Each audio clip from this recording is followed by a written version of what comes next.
Halo semuanya, selamat siang dan salam sejahtera bagi kita semua.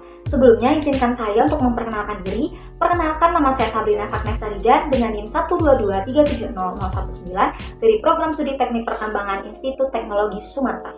Pada video kali ini, saya akan menjelaskan tentang mata kuliah Hidrogeologi Tambang minggu kelima, di mana materi ini saya dapat dari beberapa jurnal pendukung dan salah satu buku yang berjudul Hidrogeologi Field Manual karya Wills J. Wade.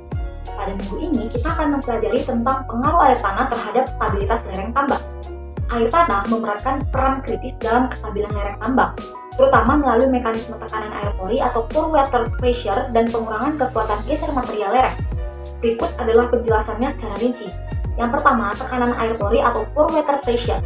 Air tanah yang mengisi pori-pori atau retakan batuan ataupun soil di dalam lereng dapat menimbulkan tekanan hidrostatik. Tekanan ini mengurangi tegangan efektif atau efek stres pada material lereng yang secara langsung menurunkan kekuatan geser pada batuan ataupun tanah. Tekanan air pori yang tinggi dapat menyebabkan: pertama, gaya angkat atau uplift force yang mendorong material lereng ke arah luar. Yang kedua, penurunan nilai faktor keamanan atau FK lereng. Penelitian ini menunjukkan hubungan berbanding terbalik antara muka air tanah dan FK. Semakin tinggi muka air tanah, maka semakin rendah pula FK-nya. Kedua, yaitu saturasi air tanah. Saturasi tinggi atau kondisi jenuh air dapat meningkatkan kepadatan massa lereng dan mengurangi kohesi serta surut geser internal material. Hal ini dapat memperlemah kekuatan geser lereng. Nah, yang ketiga, perubahan kekuatan material lereng. Kohesi dan surut geser dalam. Kedua parameter ini menentukan kekuatan geser material. Air tanah yang mengurangi kohesi dan surut geser, terutama pada material berbutir halus seperti lempung ataupun batu pasir. Yang keempat, pelumasan pada bidang gelincir. Air tanah dapat merembes pada sepanjang bidang lemah atau rekahan dalam batuan, yang kemudian berfungsi sebagai pelumas.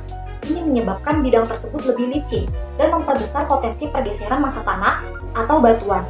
Jika lereng memiliki bidang rekahan atau struktur geologi yang tidak stabil, air tanah dapat mempercepat proses kegagalan lereng. Kondisi ini sering terjadi di tambang terbuka yang memotong formasi batuan dengan rekahan vertikal ataupun miring. Untuk mengantisipasi tekanan air tanah dapat terjadi, kita dapat melakukan beberapa teknik. Mitigasi ini dilakukan untuk mengurangi tekanan air pori yang dapat menyebabkan ketidakstabilan lereng atau struktur tambang. Berikut beberapa teknik umum yang digunakan dalam mencegahnya. Yang pertama, dewatering atau pengeringan tambang. Dengan cara mengurangi volume air tanah dengan memompa keluar air sebelum mencapai area kerja dilakukan dengan mencapai beberapa cara. Yang pertama, sumur dewatering. Sumur dalam dipasang di sekitar area tambang untuk menurunkan muka air tanah secara luas. Kedua, well point system. Sistem pompa kecil dan rapat efektif untuk berpasir atau bergravel. Ketiga, horizontal drain. Pipa berlubang yang dipasang horizontal ke arah massa batuan untuk mengalirkan air keluar.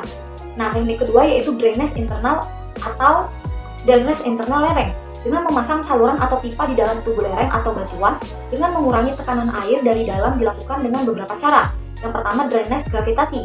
Air mengalir karena kemiringan alami lereng. Kedua, pipa gas tekstil digunakan untuk menyaring air dan mencegah penyumbatan oleh partikel halus. Ketiga, grouting, yaitu penyuntikan semen atau bahan kimia dengan cara mengisi celah atau rekahan batuan dengan material penyumbat agar air tidak bisa merembes masuk. Dilakukan dengan beberapa cara, yaitu cara pertama, cocok untuk area dengan batuan retak atau lapisan permeabel. Kedua, meningkatkan kekedapan batuan terhadap air. Mungkin ini yang bisa saya sampaikan dengan materi hidrogeologi tambang pada minggu kelima. Kurang lebihnya saya mohon maaf. Terima kasih, Pak.